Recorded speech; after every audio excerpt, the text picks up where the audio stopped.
Yeah, I mean, it was just, I think that, it's a young guy back behind the plate umpire, and he's trying to do a great job, and I felt like there was hesitation from the time the ball crossed the plate to when he made his call, and I didn't care for that. I would like to, you want the calls to be made immediately, so there's not time to ponder, and that was really my biggest concern. Certainly we had some guys that were disenfranchised with some of the calls early in the game.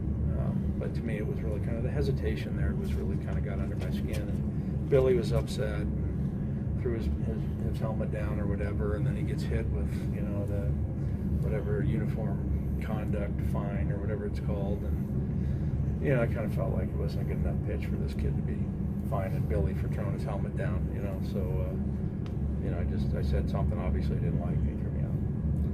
What'd you see with Asher? I mean, he looked like when he was on. He struck out 5 the first 8, and then after that era, it just kind of fell apart for him. Yeah, I was able to see from here. I mean, much better view of where pitches are thrown sitting in my office with the center field camera than as opposed to from the dugout. And he had a 2-strike pitch, and it trying to go away, and it ran right down the middle of the thigh, and another elevated pitch up and away,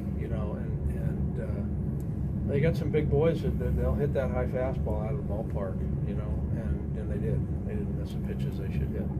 I know you hate talking about things like this when you get beat, but the top of your lineup did, starting to turn a little bit. Billy got a couple of hits, Zach got a couple of hits, and he's really been struggling of late. Yeah, it looked like he was going to have 3 hits. I thought he should have had 3 hits after watching the replay. But, yeah, that's certainly better. And you know what? The biggest play of the game was Schebler lining, and they were positioned perfectly because his bases loaded, nobody out, and Schebler hits it right on the screws, and Seager's standing right there. And then they get the double play comeback around Peraza, and we end up not being able to that's a break it open type of an inning, not break the game open, but break the inning open and maybe get Ryu out of there, get into middle relief, and get back into that game. So that ended up being a huge play.